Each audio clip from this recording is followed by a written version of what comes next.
Ini ya, di semua kanal media, setahun pemerintahan Prabowo dibahas dari berbagai macam titik pandang. Tapi ada satu nih yang sebetulnya agak cukup menggelitik gua, Cak. Yang mana tuh? Setahun pemerintahan Prabowo ini, Prabowo Gibran ya, dipandang sebagai konsolidasi otoritarian. Ngeri kali. Otoritarian. Jadi ini keberhasilan mengkonsolidasi otoritarianisme gitu. Emang benar begitu? Nah, coba nanti lo kasih perspektif ya. Oke, perspektifnya ditahan dulu karena kita harus sapa terlebih dahulu ini Mas Alf dan juga Mas Icang, sahabat Ngutik dan juga pemirsa Sinpo TV yang sedang menyaksikan Ngutik kali ini. Assalamualaikum warahmatullahi wabarakatuh. Halo sahabat Ngutik dan juga pemirsa Sinpo TV. Salam sehat, salam bahagia, salam Ngutik. Kembali, ayo kita ngulik politik.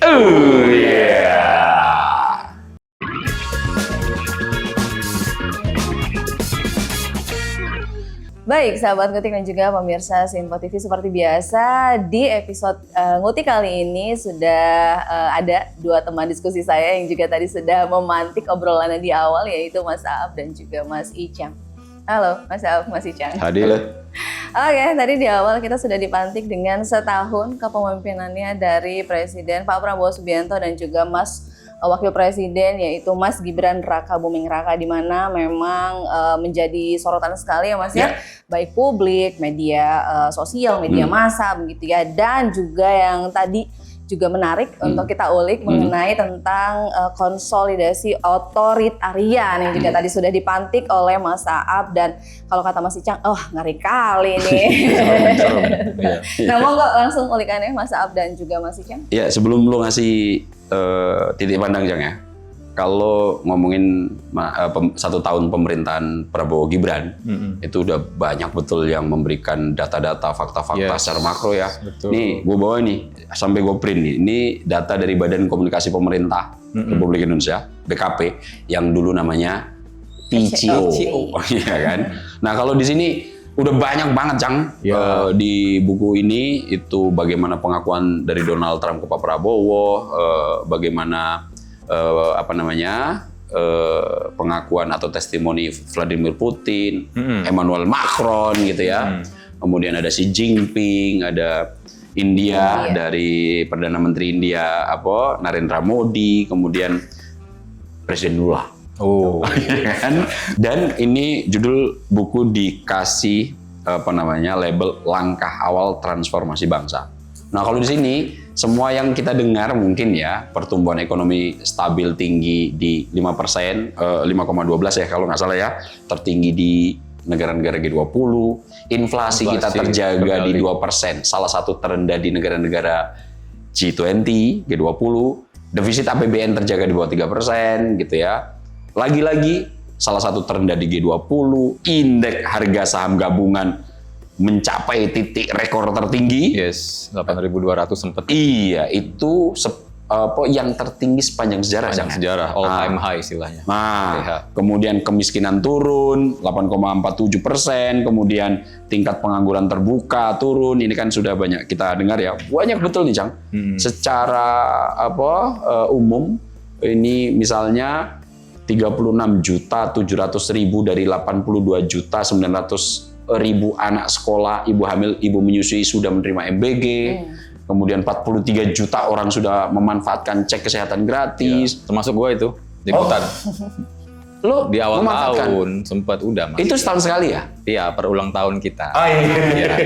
Di awal tahun. Hasilnya gimana kesehatan lo, Cang? Alhamdulillah. Alhamdullah. Murah dikit katanya. Tapi betul-betul gratis? Gratis Mas. Oke. Berarti ada manfaatnya juga ya? Alhamdulillah. Kemudian ini ada beasiswa, ada menerima ini aja tunjangan guru ditingkatkan, 1 juta mahasiswa mendapatkan beasiswa KIP kuliah. Kemudian untuk pertama kalinya, Cang, Universitas Indonesia tembus top 200 besar. QS, Universitas ranking ya. Lumayan. Ini kan, banyak betul nih, Cang. Ya, yang kayak begini-begini mungkin sudah banyak nanti mungkin pemirsa Sinpo TV dan sahabat Ngutik kalau pengen tahu, ada baiknya mendownloadin ini. Komprehensif betul. Oke. Nah, Tapi di luar itu kadang-kadang ini kalau kita lagi sehat kemudian digigit semut gitu, kadang-kadang otak kita itu fokus total di situ. Nah, ada yang agak berbeda nih ya terkait dengan evaluasi 1 tahun pemerintahan Prabowo Gibran. Ada yang kemudian menitik beratkan titik pandangnya terhadap konsolidasi otoritarian. Wih, serem itu. Salah satu media terkenal, gue sebut aja, misalnya Tempo, gitu ya. Dan di saat bersamaan juga ada kalau nggak salah sequel film dari yang sudah pernah dibikin sebelumnya gitu. Oke, itu yang Mas Dandi Laksono, Dirty Food seri 2. Nah itu ya oleh Mas Amsari, kemudian Fitri, kemudian Prof. Uceng. Baru Prof. UGM. Baru Prof ya? Baru Prof. Nah, coba kalau untuk soal itu kita serahkan aja sama beliau lah. Mas Icang. Oke. Dilanjut, Mas Icang monggo. Kebetulan juga saya sempat baca juga. Itu cukup kaget juga sih, Mas. Waktu baca ada yang menyebut ini juga jalan menuju pemerintahan junta katanya. Militer dong, Jang. Ya makanya. Tapi coba kita periksa, Mas ya. Oke, coba apakah betul demikian. Dan gue coba untuk memakai metode via negativa namanya.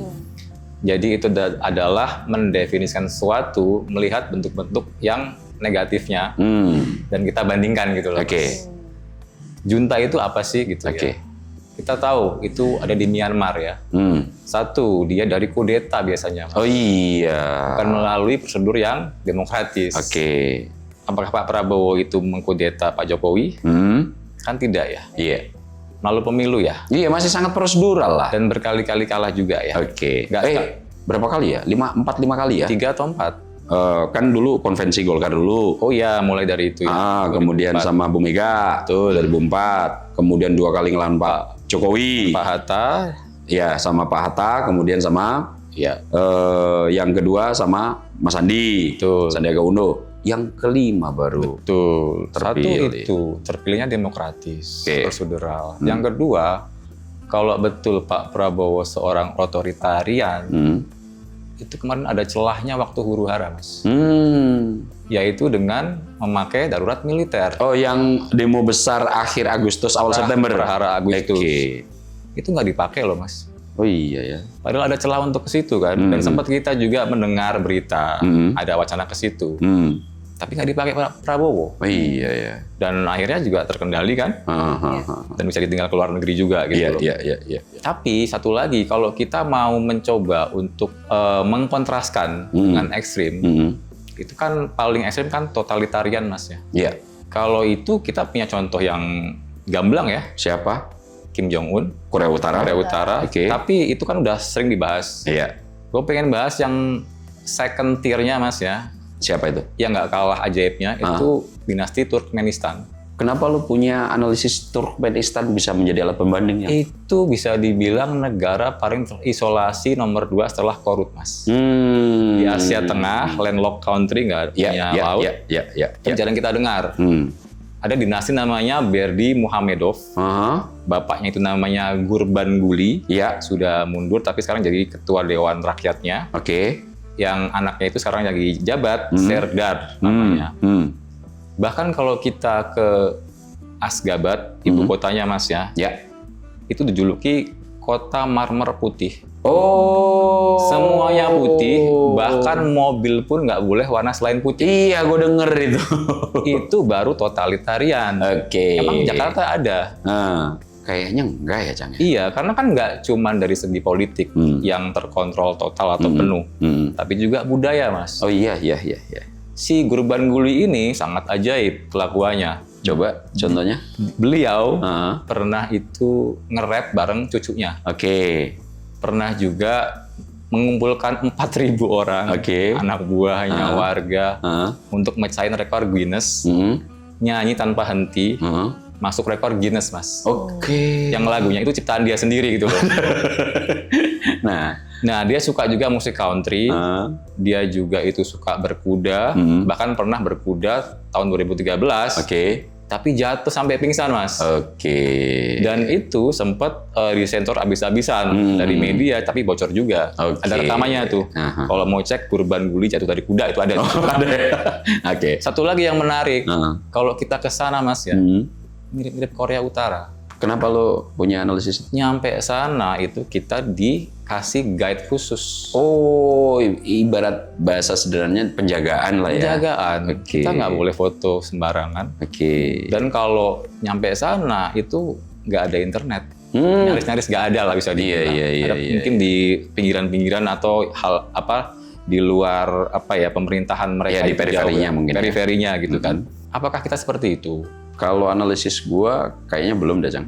Kalau menurut gua masih jauh, Mas. Oke. Jauh dari api. Oke. Tapi ada juga, Mas, kritik mengenai misalnya ini konsolidasi nggak menyisakan oposan gitu ya. Oh iya.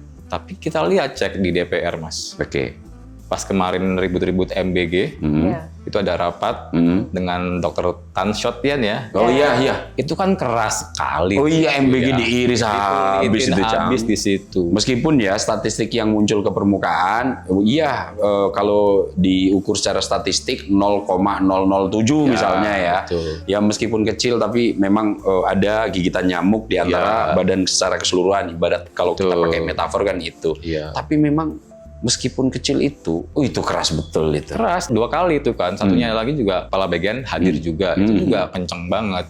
Maksud gua kan itu masih berjalan ya Mas ya, mekanisme check and balances di situ kan. Betul. Dan bahkan, sorry gue tambahin, waktu itu kalau nggak salah kemudian pimpinan DPR, salah satunya wakil ketua DPR Profesor Sumi Dasko Ahmad, itu sempat memerintahkan untuk melakukan investigasi terhadap aparat aparat hukum loh. Betul. Berarti kan nggak sepenuhnya yang dibilang itu betul ya. Memang itu ada konsolidasi yang besar, tapi di parlemen masih juga check balances berjalan. Ada juga yang kemarin juga menyamakan dengan China misalkan ya, kalau nggak salah ya. Oh iya. Cina kan kita tahu Mas, mereka itu punya satu partai tunggal. Ya. Oh iya. Jelas. Iya. PKC ya. Saat PKC. Yang kedua, kalau di tataran sosial, mereka itu ada kredit sosial namanya Mas. Jadi tiap warga itu punya skornya masing-masing. Oke. Dari rekening, dari medsosnya juga Mas. Iya. Dan juga banyak kamera pengawas di mana-mana yang pakai AI itu, Mas. Oh iya. Ketahuan tuh skornya berapa. Betul. Iya. Nah, kita belum nyampe sana jauh loh menurutku. Oke. Kalau kita paling banter apa? Ada SKCK paling kan? Ya. Itu pun kita bisa ya main belakang ya. yang non sewu lah ya, bisa ke polsek aja gitu. Iya. Bisa. Oke. Jadi dari segi politik, sosial, kontrol, media apalagi Mas. Nah, ini dia nih. Kalau media ini, kalau seandainya otoriter, misalnya media bahkan yang membuat kesimpulan kita sudah mendekat kepada konsolidasi otoritarian, mungkin dia nggak bisa menulis ini, Cang. Ya betul. Iya kan? Video Dirty Vote mungkin nggak bisa rilis. Oh iya. Ataupun kalau bisa kita akan langsung dengar kabar ada ancaman, dihilangkan. Artinya ini kebebasan berpendapat, kebebasan informasi masih sangat diwadahi. Masih dan mustahil Mas. Ini kayak semacam pasar reformasi ya. Nah, jin yang sudah keluar dari botol Mas. apa itu penerjemahannya? Metafora yang udah nggak bisa dimasukkan balik lagi. Oh, jinnya udah nggak bisa dibalikin lagi ke botol. Nanti kayak Nepal kita, Mas. Oh iya, Nepal itu kan pemantik utamanya sampai kemudian pejabat-pejabatnya ada yang diceburin kali. Itu kan gara-gara media sosial ditutup loh. TikTok dimatiin waktu itu. Oh, TikTok dimatiin ya. Dan itu masyarakat Nepal kan sudah edik betul ya. Betul, terutama Gen Z-nya waktu itu yang bergerak ya. Jadi ya dari kita mengamati gejala-gejala tadi itu, Mas, bisa gue simpulkan sementara masih jauh panggang dari api. Meskipun kalau memang ada pun, itu memang ya kritiknya adalah kan coraknya militeristik. Ya nggak bisa kita sangkal ya. Pak Prabowo kan dari militer juga. Oh iya ya. Coraknya ada sih, tapi lagi-lagi Prabowo itu kan orang yang kompleks, Mas ya. Iya. Dibilang agak galak, agak militeristik, tapi juga dia kalau ngomong egaliter juga. Iya kan, misalkan kalau di totaliter, Mas ya, itu nggak boleh ada pejabat yang bersinar gitu loh. Tapi saat ini kita lihat, Menkyu, media darling. Nggak cuma dibiarkan, Mas, tapi di-encourage Pak Prabowo. Gitu. Iya juga, Pak Amran. Itu yang kemudian menciptakan menjadi motor swasembada. Iya. Ada siapa lagi nih tokoh-tokoh yang kemudian mencuat ke permukaan dengan cukup kuat di-encourage Pak Prabowo? Ya kita sebut aja siapa, Pak Bahlil. Pak Bahlil. Maksudnya ya nggak meskipun juga gitu. Tapi kan mencuat itu juga. Ada menariknya, Neng. Kayaknya akan lebih spesifik kalau kita nanti pakai indikator ya. Nanti biarkan kira-kira pemerintahan yang cenderung ke otoritarianisme itu kan beberapa ilmuwan sudah memberikan indikator ya. Nah, kalau misalnya kita bahas nanti sekilas di segmen berikutnya, indikator yang secara akademik ini nanti disampaikan oleh Neng Tia. Coba kita iris dan kita ukur. Ya kan? Kita ukur apakah pemerintahan selama setahun ini indikatornya mengarah ke sana. Ya, kalau kita kemudian nanti pakai skala, entah itu skala angka, skala Likert gitu, posisinya di mana? Oke, sesaat lagi ya Mas ya. Setelah jeda kami akan kembali, pemirsa Sinpo TV dan juga sahabat Ngutik, jangan kemana-mana. Ngutik akan kembali, pastikan tetap di Ngulik Politik.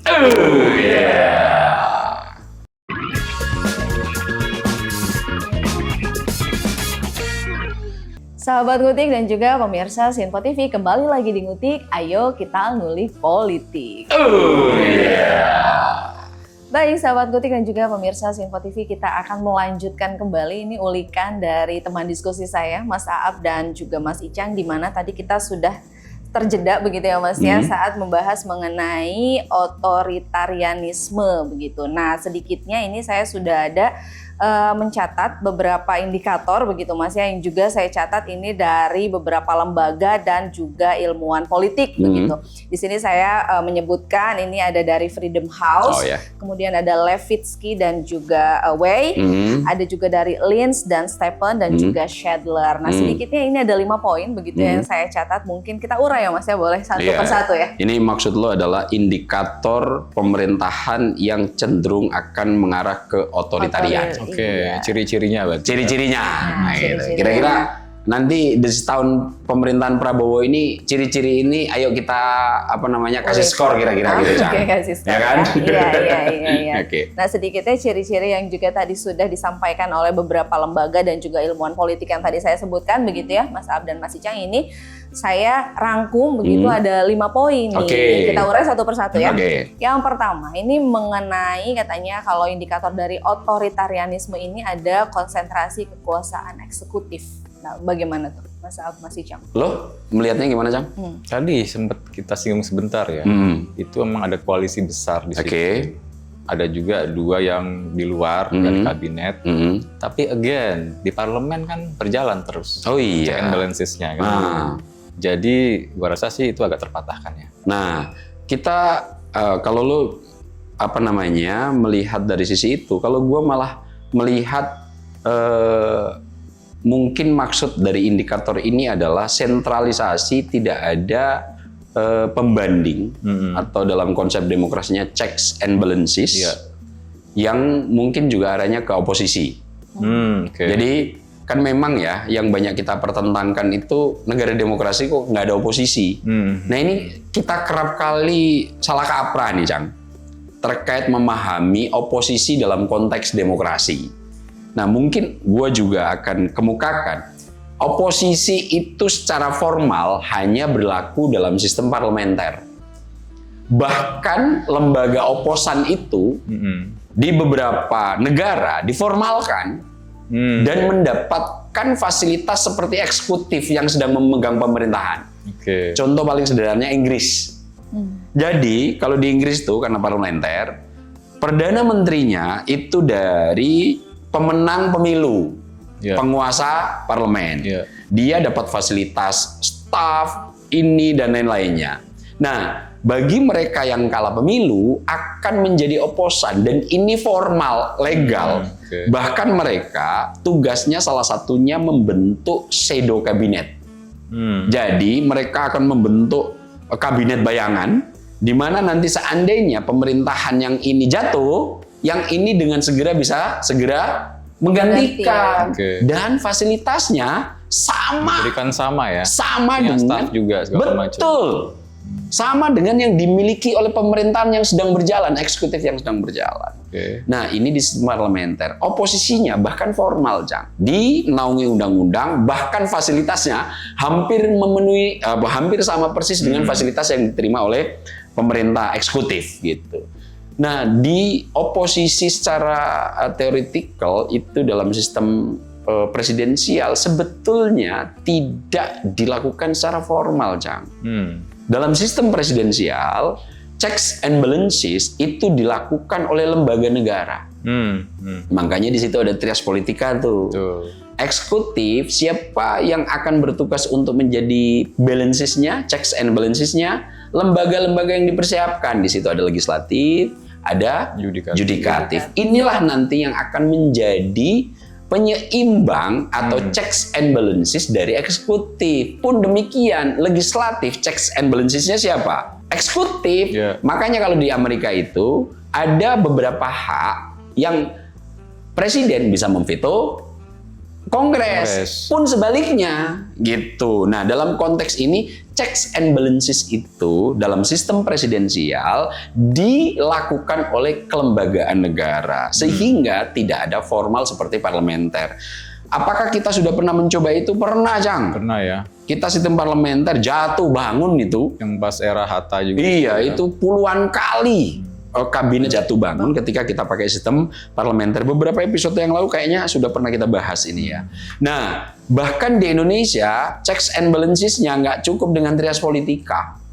Ditambah lembaga-lembaga baru banyak yang minta ampun. Ada Mahkamah Konstitusi. Oh iya. Ya kan? Ada lembaga Komnas HAM. Betul. Komnas Perempuan. Ada civil society, ada media, itu kelembagaannya formal semua. Nah, dalam sistem presidensial, maka sistem oposan itu diperankan oleh lembaga formal yang dibentuk oleh negara untuk melakukan checks and balances. Nah, kita agak cukup rancu ini. Kenapa? Karena memang secara praktik kita pernah memakai semuanya, Cang. Parlementer kita pernah, bahkan gitu, federalisme kita pernah memakai itu. Juga. Orang kadang lupa ya, pernah ada masa di mana Pak Karno jadi presiden, Hatta jadi PM-nya. Betul. Nah, bahkan kalau wakil presiden, Pak Karno itu lama nggak punya wakil presiden loh, Jang. Ya kan? Ya. Nah, karena kita memang sebagai negara yang sedang belajar mengadopsi demokrasi, semua sistem sudah pernah kita pakai. RIS, itu federalisme tuh. Makanya ada negara bagian. Kabinetnya dulu itu Jogja itu negara bagian tersendiri tuh, Jang, ya kan?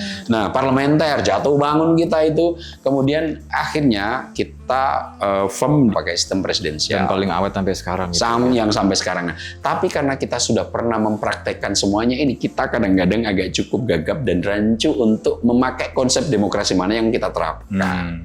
Nah, balik ke sini tadi, dalam konteks itu checks and balances mengutip kayak lo tadi, bagi gue juga masih cukup berjalan kok, Cang. Misalnya MBG itu. Iya, karena kan sering dikritisi begini ya, bahwa DPR cuma jadi cap stempel pemerintah. Support system, tapi terbukti kan dalam beberapa kasus ya, MBG, terus Pertamina, keras sekali itu dari DPR kan. Dan checks and balances sebetulnya di kita cukup mapan berjalan loh, Cang. Dan mungkin nggak kita sadari. Siapa? Mahkamah Konstitusi. Oh iya, yudikatif ya. Yudikatif itu sering banget membatalkan keputusan DPR dan juga presiden. Betul. Dan itu adalah proses checks and balances yang berlaku secara kelembagaan. Jadi mereka masih punya otonom gitu ya? Iya. Dalam sistem ini meskipun kemarin gue sempat ngeritik karena dia nggak ada yang ngawasin, tapi dalam proses check and balances dalam sistem presidensialisme sebetulnya sudah mapan kita kerjakan. Hanya kadang-kadang karena reverse kita kan negara-negara Eropa itu banyak parlementer ya. Kita agak cukup jarang misalnya reverse ke Amerika yang kita lihat cuma yang menang jadi di sana kan dikotomis ya.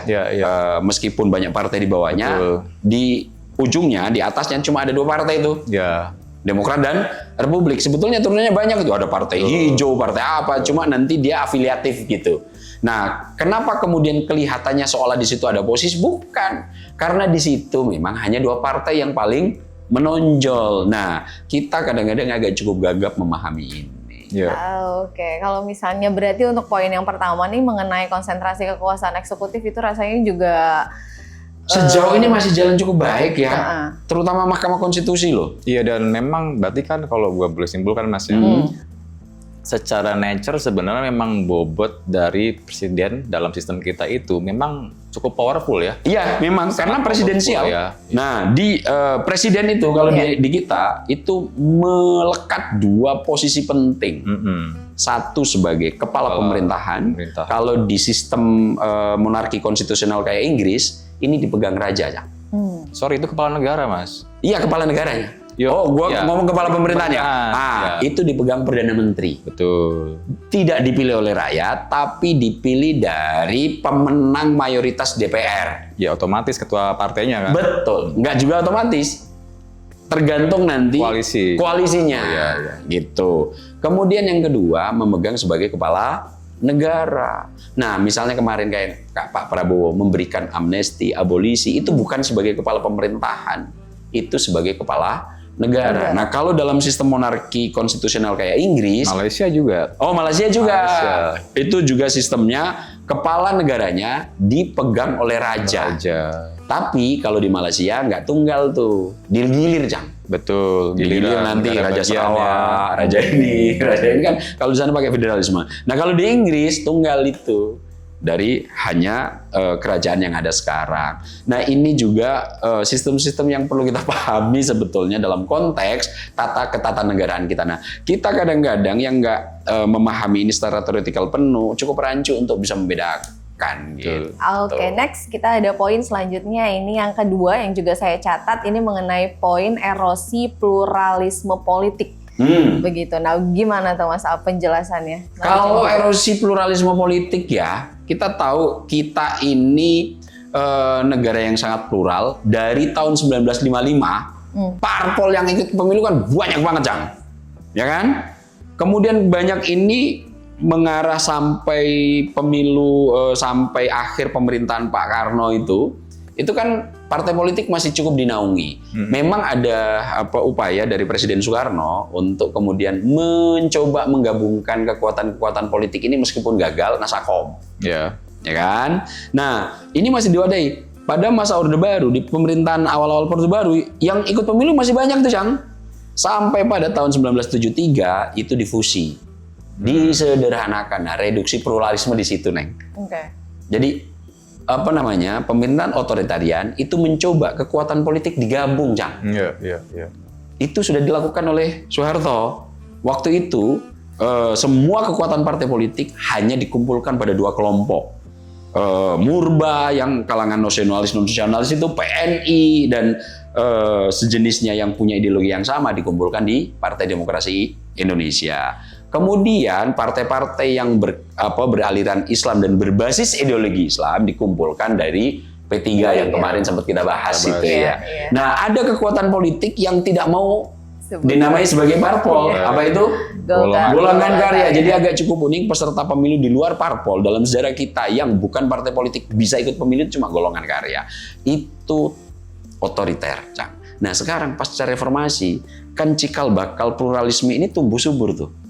Di awal-awal pemilu pasca reformasi 99, 2004, 2009 48 parpol, 24 dan lain-lainnya.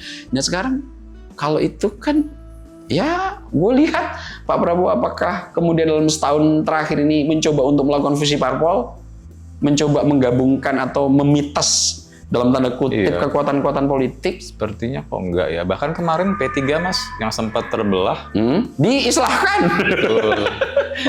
Kalau meskipun nggak secara vulgar ya. Iya, kalau mau kan di kuyo-kuyo bisa tuh. Kalau mau ya. Iya. Nah, indikator selama setahun terakhir kayaknya di indikator yang kedua menurut gua belum sih, Cang ya. Iya, dan Pak Prabowo berulang-ulang ya bilang bahwa nanti ada saatnya kita berkompetisi di pemilu. Berarti kan beliau terbuka untuk kompetisi gitu.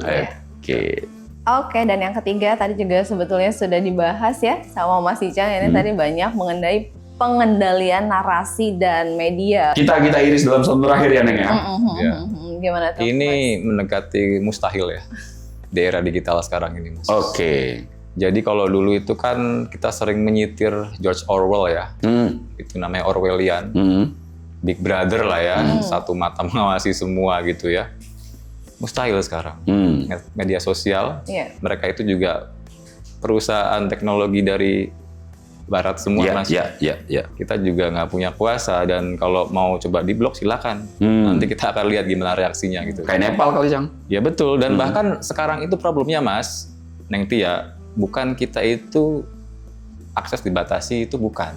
Apa dong? Justru kita tenggelam dalam lautan irrelevansi, Mas. Karena dengan melimpahnya data, Mas. Oke. Jadi kalau tadi itu Orwellian, ini namanya Aldous Huxley. Bisa dibilang lebih relevan di abad 21. Apa pandangannya? Jadi kita itu bukan kekurangan, tapi berlebihan dalam segala hal. Dan itu ada yang kita batasi selama setahun terakhir? So far sih gue belum pernah dengar ya. Nah, kalau kan teknologi besar, ada beberapa diksi kata yang sebutlah misalnya Israel gitu ya. Nah itu justru dari YouTube-nya kan, Google untuk Nah, menyensor kata Israel, genocide gitu kan. Kayaknya kita kalau mau ngetik kritik MBG beracun, keluar semua tuh, iya ya. muncul semua. Nah, kalau ke Cina itu kalau kita pakai DeepSeek, ada tuh beberapa yang Oh ya, di luar jangkauan. nggak boleh misalkan nanya soal Tiananmen ya, Gitu kan? di Tiananmen itu langsung bilang saya nggak boleh bahas itu. Nah, Ada tuh tulisan itu, Xi Jinping, nggak boleh. PKC. Nah, apakah kita sudah mendekati di situ?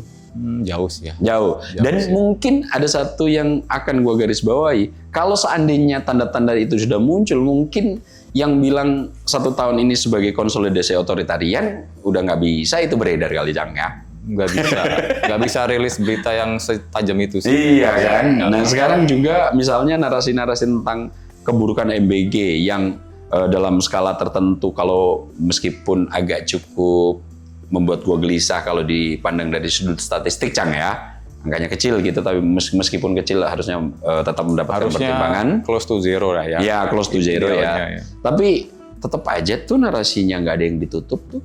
Nggak ada. Bahkan Iya kan? ada kanal pengaduan sekarang kan. Lupa namanya apa, lapor MBG atau apa. Ya mirip-mirip kayak lapor Purbaya ya. Kayak kawal pemilu juga. Berarti itu kan kanalnya dibuka dan tidak ada kita dengar berita ditutup pemerintah tuh nggak ada.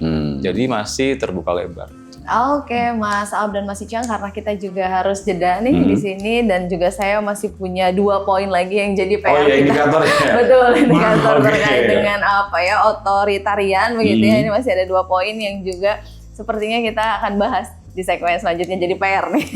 Buat Mas Aab dan Mas Icang ya, sahabat ketik dan juga pemirsa Sinpo TV, jangan kemana-mana, sesaat lagi kami akan kembali, pastikan tetap di Ngutik, Ngulik Politik.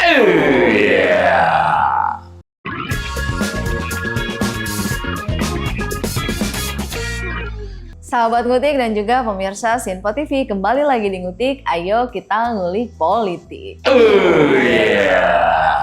Oke lah Mas Aab dan Mas Icang, ayo kita lanjutkan kembali ini pembahasan mengenai indikator otoritarianisme yang juga sudah saya rangkum begitu ya dari beberapa lembaga dan juga ilmuwan politik.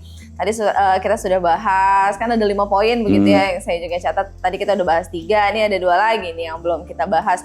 Saya langsung aja ya Mas ya, ini yang belum dapat ulikan dari Mas Aab dan juga Mas Icang mengenai poin legitimasi melalui kinerja. Monggo, gimana tuh ulikannya Mas Jadi Aab? memang ya, secara sejarah kita cukup trauma dengan hadirnya sosok-sosok yang memakai populisme sebagai rute jalan menuju otoritarian.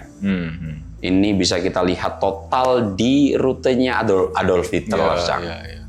Kita tahu ya, dia ini sosok dari pinggiran, tiba-tiba memiliki tingkat retorika di atas rata-rata, keberanian yang di atas rata-rata, sempat dibully total oleh etnis tertentu yang akhirnya itu berdampak pada obsesi diri untuk kemudian membalas balik gitu.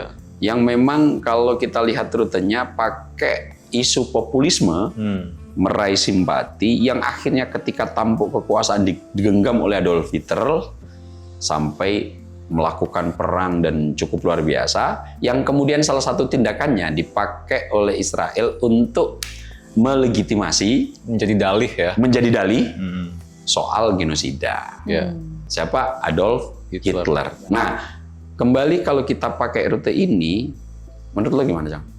Populisme yang kemudian pintu masuk sebagai langkah otoritarian. Iya, kalau kita ngecek program-program Pak Prabowo, memang banyak yang populis. Oke. Dari mulai MBG, Makanan MBG, Koperasi Merah Putih, Sekolah Rakyat, ya kan?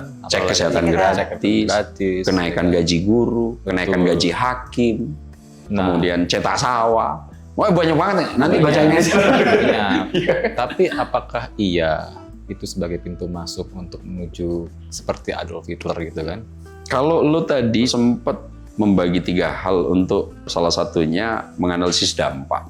Oh iya. Nah, kalau lo iris dengan itu gimana? Justru itu kan tadi gue bilang ya bahwa bisa kita kategorikan 3 elemen ya. Yang pertama itu visinya. Untuk mengevaluasi setahun pemerintahan Prabowo Gibran ya. Yang kedua itu implementasi, yang ketiga itu dampak. Oke. Kalau menurut gue Mas, kita baru bisa menelisik 2 yang pertama itu. Visi dan implementasi. Okay. Karena apa? Kalau kan kita ngomongin visi itu kan kalau tataran personal itu berarti kan kita ngomongin niat ya. Atau motif. Tapi kan kita kan ini bernegara ya, kita nggak boleh bilang niat, karena kan itu di dalam hati kita, nggak bisa. Kita lihat aja visinya seperti apa, cita-cita itu kan. Dan yang kedua implementasi atau eksekusi. Ya ini baru bisa kita nilai, dan setahun ini kan usia bangsa yang masih pendek Mas ya. Kalau kita ngomongin dampak, mungkin bisa jadi dampaknya itu setelah Pak Prabowo nggak jadi presiden gitu. Jadi terlalu dini menurut gua Mas. Untuk menilai dampaknya ya. Menilai dampaknya. Kita baru bisa ngomong misalkan program ini ada problem, mungkin ada gitu kan. Tapi apakah ini sebagai tools atau instrumen untuk menuju ke otoriter? Itu kan juga Adolf Hitler itu tahun-tahun awal belum kelihatan Mas. Iya. Baru menghimpun massa, menghimpun opini gitu loh ya.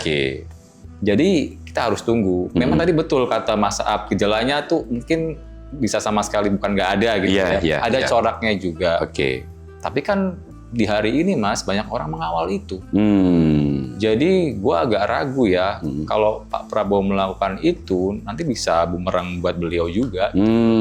Watchdog-nya udah banyak Mas. Oh iya. Termasuk tadi itu dan dilaksanakan watchdog tuh namanya tuh. Oh nah ini juga memang ya kan ada 2 sisi ya kalau kita membaca kinerja ya. Ya tentu dari program-program dan eksekusi implementasinya di lapangan yang bisa kita lihat ya.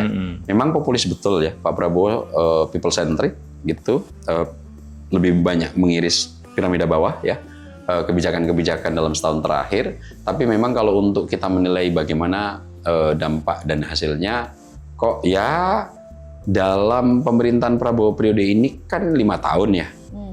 Presentasinya kalau setahun itu berapa berarti? 20% ya? 20%. Baru 20% loh. 1/5 ya? Iya. Artinya kalau kita pakai indikator ini, gejala-gejala hanya karena dia populis kemudian punya kecenderungan kayak misalnya ya Adolf Hitler, jumping conclusion.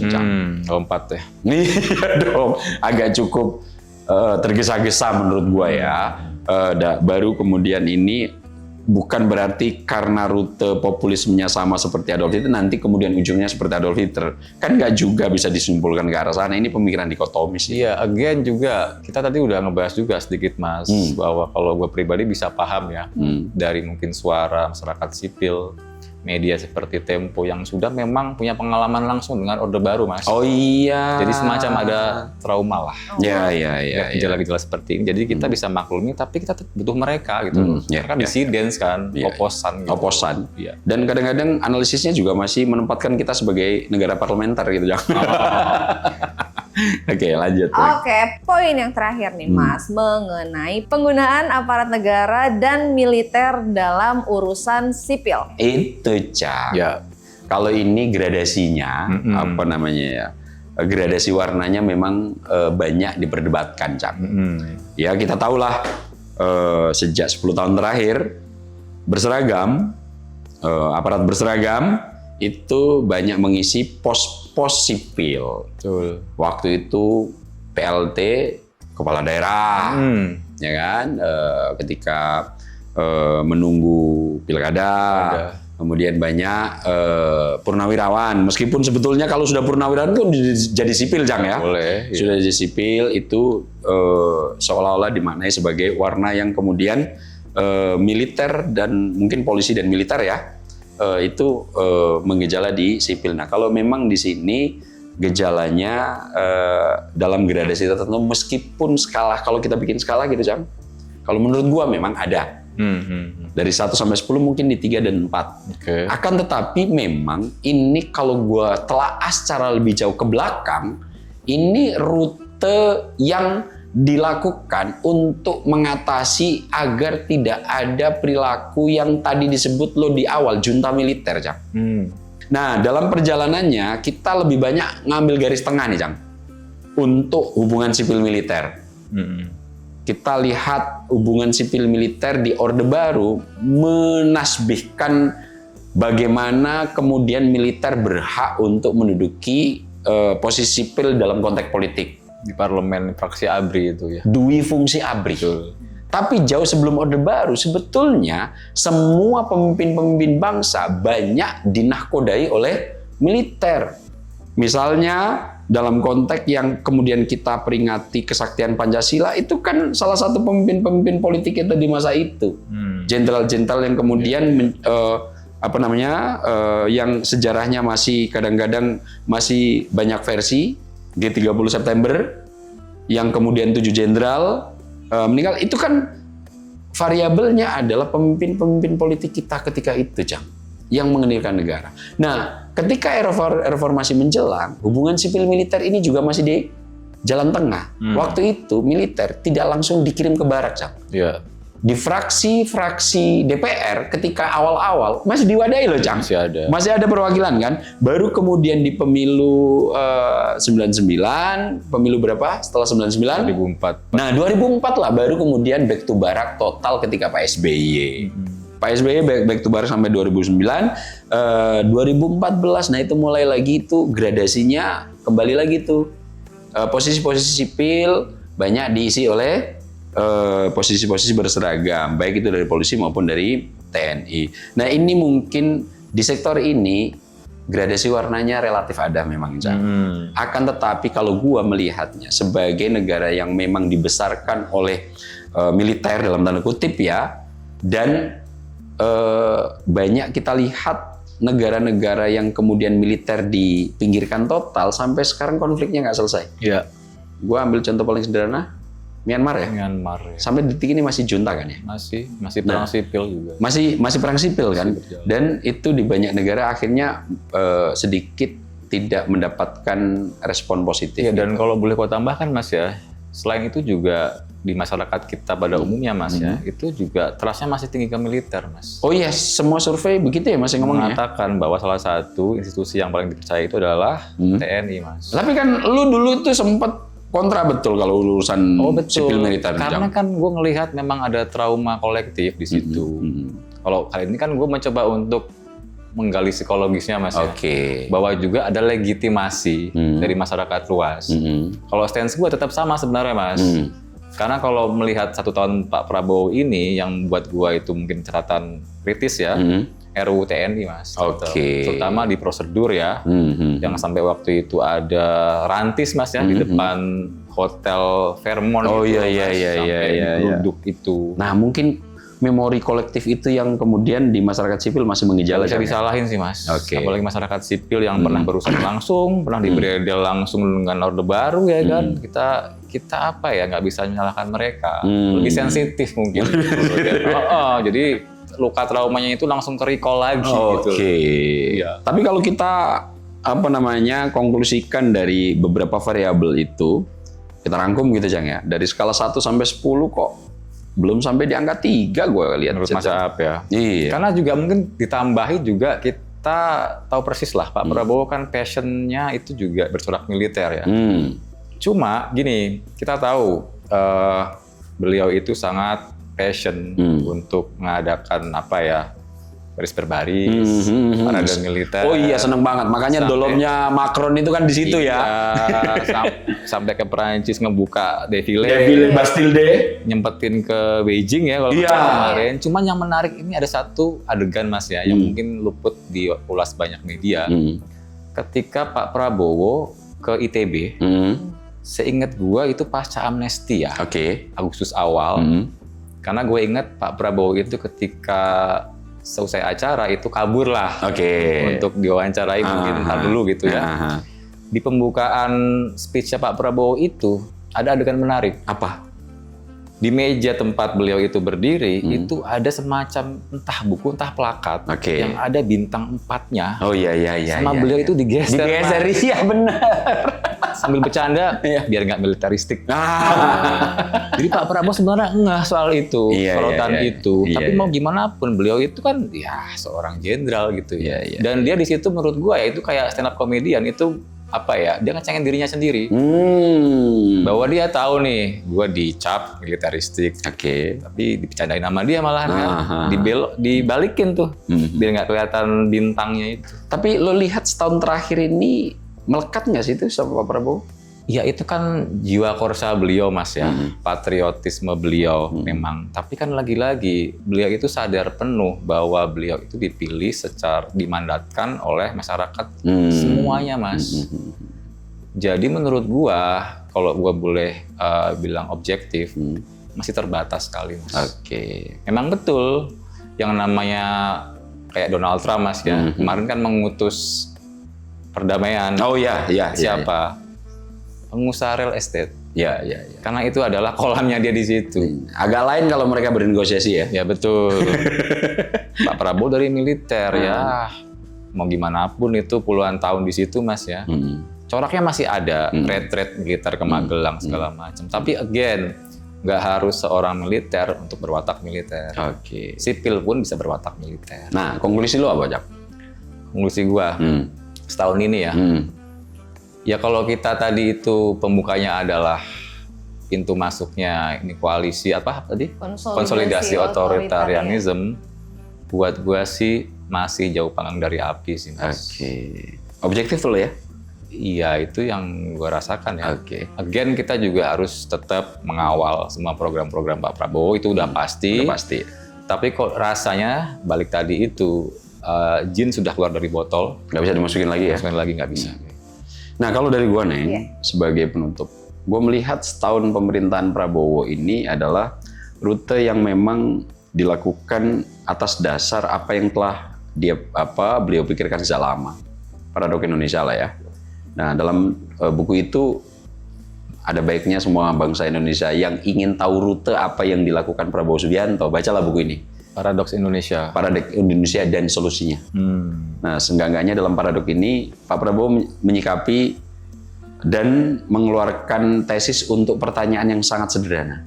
Kenapa negara sekaya dan sebesar Indonesia, masyarakatnya miskin gitu? Nah, di situ Pak Prabowo mengeluarkan tesis kenapa itu terjadi. Salah satunya diantaranya adalah poin yang paling digarisbawahi, kekayaan SDA kita mengalir keluar. Ini yang kemudian dulu banyak dicibir sebagai bocor karena Pak Prabowo mengungkap ini berulang-ulang. Dan ini Jang, di setahun pemerintahan Pak Prabowo, ternyata apa yang beliau gelisahkan secara simbolik ditunjukin gitu Jang. Kemarin tuh tanggal 20 Oktober di Kejaksaan Agung, gua baru melihat tumpukan duit sebanyak itu Jang. 13,2 miliar ya. Triliun, Jang. Triliun, sorry. Dan itu belum semua. Totalnya 17 triliun hanya dari satu sektor kebocoran di sektor sawit. CPO. Wilmar, Jang. Gila itu. Ini dilawan sama Pak Prabowo. Dan ketika bocor-bocor ini, gue baru ngeh betul itu. Yang kedua, tambang kemarin yang hampir 300 T, Jang. Yang di Bangka. Yang kemudian viral Pak Bahlil nyubit paha gitu ya kan? Iya, ini kan nyubit paha sampai 300 T. Oh, ternyata Pak Prabowo sudah paham betul terkait itu ya. Nah, di luar ini untuk memahami Pak Prabowo, Paradok Indonesia coba untuk diaplikasikan sama beliau. Setahun terakhir memang agak trial and error, tapi ada baiknya kita kasih waktu sebentar. Dan terakhir, kadang-kadang untuk melihat setahun pemerintahan Prabowo banyak titik pandang yang bisa dipilih. Kalau ada yang mengatakan ini sebagai konsolidasi otoritarian, mungkin ini kekhawatiran. Ibarat badan yang lagi sehat, nggak ngelihat jantung yang lagi kerja maksimal, tangan yang masih fit, kemudian kaki yang masih bisa berlari dengan kencang, tapi giliran gigitan semut yang ada di tangan semuanya difokuskan ke situ. Nah mungkin ini nggak bisa diabaikan. Yang dilakukan Tempo misalnya, ada indikasi arah ke sana, ya kita anggap sebagai nyamuk atau belum gigit nih Jang, baru main celok, ini sebagai indikator, sebagai otak kita, memang dirancang untuk mendeteksi ancaman. Gejala-gejala nanti yang akan membahayakan itu yang akan menjadi porsi perhatian penuh oleh otak kita. Nah, mudah-mudahan ini menjadi sequel kecil tentang koreksi terkait setahun pemerintahan Pak Prabowo. Gua berharap juga Pak Prabowo dan jajaran pemerintah ini menganggapnya sebagai, kalau kata Pak Safri Samsudin apa? Ketika ketemu Pak Surya Paloh, vitamin. Vitamin memang pahit, tapi jamu ini harus ditelan. Oke, Mas Saab dan Mas Icang, terima kasih banyak untuk ulikannya di dalam episode ngutik setahun pemerintahan Presiden Pak Prabowo dan juga Wapres Mas Gibran. Aduh, kita harus sudah ini ulikan ini karena durasinya juga sudah habis begitu ya. Tapi mungkin sebelum menutup, saya juga punya konklusi yang sama lah gitu ya, nggak berbeda jauh dari Mas Saab dan juga Mas Icang mengenai dalam 1 tahun pemerintahannya kepemimpinan dari Pak Prabowo dan juga Mas Gibran ini rasanya terlalu dini begitu ya untuk kita menilai baik atau buruk, puas atau tidak puas gitu ya. Terlebih juga ini mengenai konsolidasi otoritarian. Nggak terlalu dini juga, Neng. Survei semua membuktikan ya kita cukup percayalah sama pemerintahan ini. Iya, yang menarik adalah itu, yang kalau misalnya bicara survei begitu ya, ada survei dari Poltreking itu yang saya catat tingkat kepuasan publik itu kan di 78,1% dan tingkat kepercayaan publik itu justru lebih tinggi di 81,5%. Nah, kalau kita iris dari pilihan Pak Prabowo, yang milih Prabowo berapa, Cam? 58, sekian. Yang percaya berapa? 81,5. Yang nggak milih Prabowo aja sekarang percaya, Cam. Mayoritasnya kan, hampir berapa itu? 20 lebih, 23% kan? Iya. Oke lah, dan itu tadi juga harus menjadi sesi terakhir dari ulikan kita di episode kali ini. Tentu saja bagi sahabat Ngutik dan juga pemirsa Senpo TV yang ingin kembali menyaksikan tayangan ini bisa langsung mengunjungi kami di sosial media kami, di YouTube kami SSI Official Skala Survei Indonesia. Jangan lupa like, komen, dan juga subscribe. Untuk itu kami bertiga pamit undur diri. Wassalamualaikum warahmatullahi wabarakatuh. Salam sehat, salam bahagia, salam ngutik. Kita sudah selesai ngulik politik.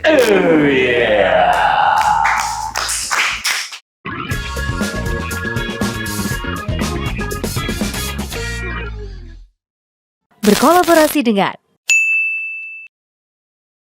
Terima kasih sudah menonton video ini sampai akhir ya. Agar tidak tertinggal video-video kami selanjutnya, yuk jangan lupa tekan tombol subscribe dan nyalakan lonceng notifikasinya. Dan untuk berdiskusi silahkan tulis pendapatmu di kolom komentar ya.